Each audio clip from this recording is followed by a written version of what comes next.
Hi all, എല്ലാവർക്കും right ബോർഡിൻ്റെ പുതിയൊരു വീഡിയോയിലേക്ക് സ്വാഗതം. എല്ലാവർക്കും പരീക്ഷയുടെ സമയമായി. CBSEക്കും ICSEക്കും SLC കുട്ടികൾക്കും എല്ലാവർക്കും പരീക്ഷ എന്നുള്ളതൊക്കെ ഡിക്ലെയർ ചെയ്തു. CBSEക്ക് ഓൾമോസ്റ്റ് ചാപ്റ്റേഴ്സൊക്കെ കംപ്ലീറ്റ് ആയി.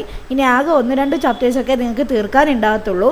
അപ്പം ഇന്ന് നമ്മൾ ഈ വീഡിയോയിൽ കൂടെ പറയാൻ ഉദ്ദേശിക്കുന്നത് സോഷ്യൽ സയൻസിൻ്റെ എത്ര വെയിറ്റേജ് ഉണ്ടെന്ന്, ഓരോ ചാപ്റ്റേഴ്സിൻ്റെയും വെയിറ്റേജാണ് നമ്മളിവിടെ ഡിസ്കസ് ചെയ്യാൻ പോകുന്നത്.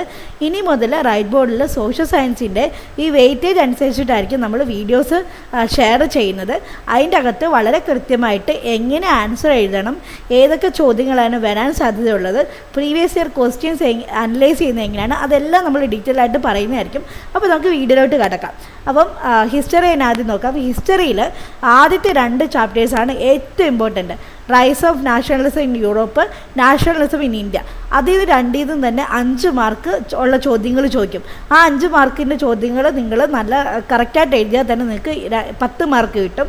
പിന്നെ അതുപോലെ തന്നെ making of the global world, age of industrialisation, print culture and the modern world. അത് മിക്കലും ഇമ്പോർട്ടൻ്റ് ആണ്. ഇതിൽ ഏജ് ഓഫ് ഇൻഡസ്ട്രിയലൈസേഷന് 4 മാർക്കിൻ്റെ ചോദ്യങ്ങളാണ് ചോദിക്കുന്നത്. മേക്കിംഗ് ഓഫ് ദ ഗ്ലോബൽ വേൾഡും പ്രിൻ്റ് കൾച്ചർ ആൻഡ് മോഡേൺ വേൾഡിലും 3 മാർക്കിൻ്റെ ചോദ്യമാണ്. ഇതിൽ making of the global world കുറച്ച് ഭാഗം നിങ്ങൾക്ക് പഠിക്കാനുള്ളൂ. 1.3 വരെ എന്തോ നിങ്ങൾക്ക് പഠിക്കാനുള്ളൂ, ബാക്കി നിങ്ങൾക്ക് ഡിലീറ്റഡ് ആണ്. അപ്പം ആ ഒരു കുറച്ച് ഭാഗത്തിൽ നിന്ന് തന്നെ അത്യാവശ്യം നന്നായിട്ട് ചോദ്യങ്ങൾ ചോദിക്കും എന്നാണ് ഈ 3 മാർക്കിൻ്റെ വെയിറ്റേജിൻ്റെ അർത്ഥം കൊണ്ട് നമുക്ക് മനസ്സിലാക്കാൻ പറ്റുന്നത്. നെക്സ്റ്റ് വരുന്നത് ജോഗ്രഫിയാണ്. ജോഗ്രഫി എന്ന് പറയുമ്പോഴത്തേക്കും അതിൽ ഏറ്റവും കൂടുതൽ നിങ്ങൾക്ക് മാർക്ക് സ്കോർ ചെയ്യാൻ പറ്റുന്നൊരു ചാപ്റ്ററാണ് മാനുഫാക്ചറിങ് ഇൻഡസ്ട്രി. ശരിക്കും മാനുഫാക്ചറിങ് ഇൻഡസ്ട്രി എന്ന് പറയുന്നത് ഒരു ശകലം ബോറിംഗ് ചാപ്റ്ററാണ്, പക്ഷേ എന്നാൽ പോലും ഏറ്റവും കൂടുതൽ മാർക്ക് സ്കോർ ചെയ്യാൻ പറ്റുന്നൊരു ചാപ്റ്ററാണ് മാനുഫാക്ചറിങ് ഇൻഡസ്ട്രീസ്. അടുത്ത് വരുന്ന വാട്ടർ റിസോഴ്സാണ്. വാട്ടർ റിസോഴ്സിൽ നിന്ന് നമുക്ക് 5 മാർക്കിൻ്റെ ചോദ്യങ്ങൾ ഉണ്ടാവും. Next mineral energy and resources, life line of national economics. ഇതിൽ 2 3 മാർക്കിൻ്റെ ചോദ്യങ്ങളായിരിക്കും വരുന്നത്. ബാക്കിയുള്ള പാഠങ്ങളിൽ നിന്ന് 1 മാർക്കിൻ്റെ വീതമുള്ള ചോദ്യങ്ങളായിരിക്കും വരുന്നത്. ഇപ്പം നിങ്ങൾ 1 മാർക്കിൻ്റെ ആണ് എന്ന് പറഞ്ഞിട്ട് ഈ ചാപ്റ്റർ സ്കിപ്പ് ചെയ്യാൻ പാടില്ല. കാരണം ബോർഡ് എക്സാമാണ്. ബോർഡ് എക്സാമിൽ ഈ 1 മാർക്ക് എന്ന് പറയുന്നത് പോലും വളരെയധികം ഇമ്പോർട്ടൻ്റ് ആണ്.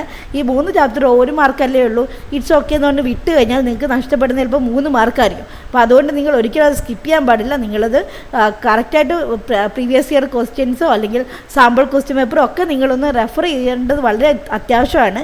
ഈ പറയുന്ന ഫോറസ്റ്റ് ആൻഡ് വൈൽഡ് ലൈഫിൽ നിന്നൊക്കെ MCQ ആയിട്ടുള്ള ചോദ്യങ്ങളായിരിക്കും കൂടുതൽ വരാൻ സാധ്യതയുള്ളത്. അതുപോലെ അഗ്രികൾച്ചറിൽ നിന്നും ആ ടൈപ്പ് ചോദ്യങ്ങളായിരിക്കും കൂടുതൽ വരുന്നത്.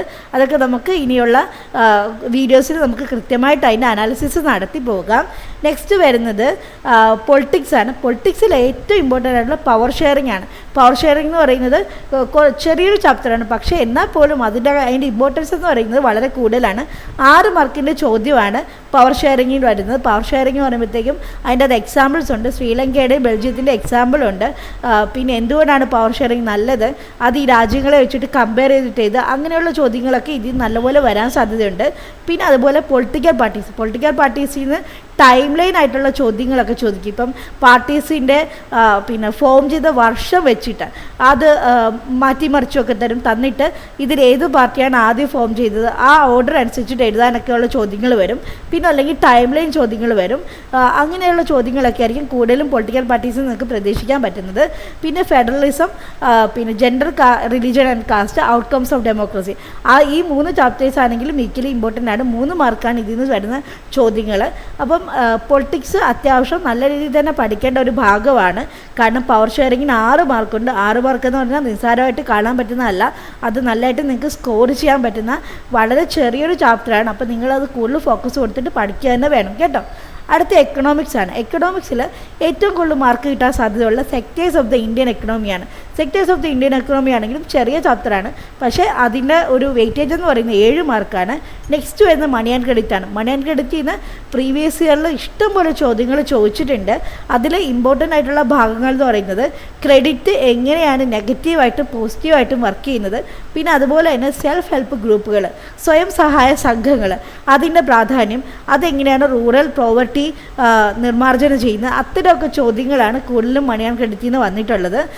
പിന്നെ പിന്നെ അതിൽ നിന്ന് വരാൻ സാധ്യതയുള്ള ചെക്ക് തന്നിട്ട് ചെക്കിൻ്റെ പടം തന്നിട്ട് ഇതിൽ ഏതാണ് അക്കൗണ്ട് നമ്പർ, അങ്ങനെയുള്ള ചോദ്യങ്ങളൊക്കെ നിങ്ങൾക്ക് പ്രതീക്ഷിക്കാം. പിന്നെ നെക്സ്റ്റ് വരുന്നത് ഗ്ലോബലൈസേഷൻ ആൻഡ് ഇന്ത്യൻ എക്കണോമിയാണ്. ഗ്ലോബലൈസേഷൻ ആൻഡ് ഇന്ത്യൻ എക്കണോമി പഠിക്കുമ്പോഴത്തേക്കും കുറച്ച് നിങ്ങൾ കറണ്ട് അഫെയർസ് റിലേറ്റഡ് ആയിട്ടുള്ള കാര്യങ്ങൾ കൂടി നിങ്ങളുടെ ആൻസറിൽ ഉൾപ്പെടുത്താൻ സാധിക്കുകയാണെന്നുണ്ടെങ്കിൽ നിങ്ങൾക്ക് കിട്ടാനുള്ള മാർക്ക് കൂടുതലായിരിക്കും. ഓക്കെ. പിന്നെ നെക്സ്റ്റ് ഡെവലപ്മെൻ്റ് ആണ്. ഡെവലപ്മെൻറ്റ് ചെറിയ ചാപ്റ്ററാണ്, 2 മാർക്കേ ഉള്ളൂ. എന്നാലും അതും വിട്ട് കളയാൻ പാടില്ല. അപ്പം നിങ്ങൾ ഈ ഏറ്റവും കൂടുതൽ മാർക്ക് കിട്ടാൻ സാധ്യതയുള്ള ചാപ്റ്റേഴ്സ് കൂടുതൽ ഫോക്കസ് കൊടുത്ത് പഠിച്ചാൽ തന്നെ നിങ്ങൾക്ക് ഒരു 65 മാർക്കോളം നന്നായിട്ട് നിങ്ങൾക്ക് സ്കോർ ചെയ്യാൻ പറ്റും. അപ്പോൾ നിങ്ങളുടെ മാർക്ക് അറിയാമല്ലോ, 80 മാർക്കിലാണ് ചോദ്യം വരുന്നത്. അപ്പം സോഷ്യൽ സ്റ്റഡീസിനെ ഒട്ടും നിങ്ങൾ വില കുറച്ച് കാണാൻ പാടില്ല. കാരണം സോഷ്യൽ സ്റ്റഡീസ് നിങ്ങൾ എളുപ്പമാണെന്ന് എഴുതിയിട്ട് ലാസ്റ്റ് മിനിറ്റിലേക്ക് വെച്ചുകൊണ്ടിരിക്കും. പക്ഷേ അങ്ങനെ വെച്ചുകൊണ്ടിരുന്ന് കഴിയുമ്പോഴത്തേക്ക് നിങ്ങൾക്ക് ആൻസർ എഴുതാൻ പറ്റില്ല. ആൻസർ എഴുതി തന്നെ വേണം സോഷ്യൽ സ്റ്റഡീസ് പഠിക്കാൻ. അപ്പോൾ നമുക്ക് നാളെ തൊട്ട് ഈ വെയിറ്റേജ് അനുസരിച്ചുള്ള ചാപ്റ്റേഴ്സിൻ്റെ വീഡിയോസ് നമ്മൾ ഇട്ട് തുടങ്ങും. അപ്പോൾ അതിൻ്റെ അകത്ത് എങ്ങനെ ആൻസർ എഴുതണം എന്നുള്ള വളരെ കൃത്യമായിട്ട് നിങ്ങൾക്ക് പറഞ്ഞു തരും. അപ്പോൾ നിങ്ങൾ സ്കിപ്പ് ചെയ്യാതെ കറക്റ്റായിട്ട് നമ്മളുടെ വീഡിയോസ് കണ്ടുപോകണം. പിന്നെ സോഷ്യൽ പഠിക്കേണ്ട രീതി എങ്ങനെയാണെന്നുള്ളത് ഞാനതിൽ കൃത്യമായിട്ട് പറഞ്ഞു തരുന്നുണ്ടാവും. അപ്പോൾ എല്ലാവരും റെഡിയല്ലേ വീഡിയോ വാച്ച് ചെയ്യാൻ? അപ്പോൾ അടുത്ത ക്ലാസ്സിൽ കാണുന്നതിന് വരെ ബൈ ബൈ.